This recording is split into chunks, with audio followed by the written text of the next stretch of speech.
So today I'm going to be talking to you guys about lactate clearance and specifically what the body does to get rid of lactate once it's produced at the end product of glycolysis. So let's start intracellularly. The lactate that's produced gets transported into the mitochondria via the MCT1 monocarboxylate transporter, and once it's in the mitochondria, the lactate can actually get converted back to pyruvate through the enzyme LDH1. Once it's converted back to pyruvate,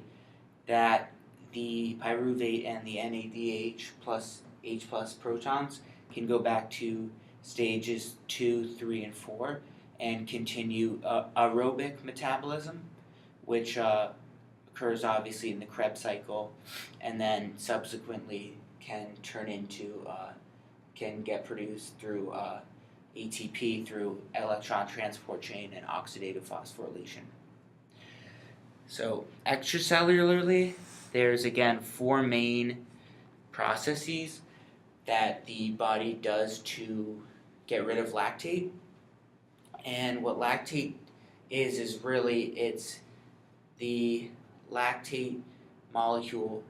plus the H plus protons,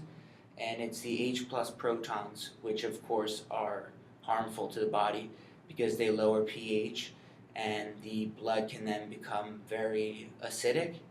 which gives you that kind of burning feeling and burning sensation during or after exercise. So again, the lactate can mostly accumulate in fast oxidative or fast glycolytic fibers, and when this happens, the lactate has to get out of the muscle fiber and into the bloodstream, and when it does this, it goes through glyconeogenesis and gets transported out of the fast oxidative or fast glycolytic fiber through the MCT4 transporter, at which point the lactate can travel to the liver and get converted from lactate back to pyruvate through obviously the Cori cycle, which we learned about. Or the lactate can continue and get imported through MCT1 back into the slow oxidative fibers, and once lactate gets imported into slow oxidative fibers, the lactate itself can get oxidized,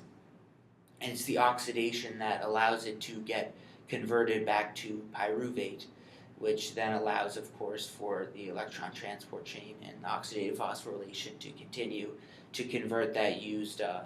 lactate back to pyruvate and subsequently into ATP again. And then also the lactate could simply get excreted through the skin, which is the 4th and final option. It's not the most likely, but it can occur if the body is under extreme stress or there's no other way to get rid of it. The body's going to do whatever it can in its power to try and maintain proper lactate levels. And the heart can also oxidize lactate. So as we talked about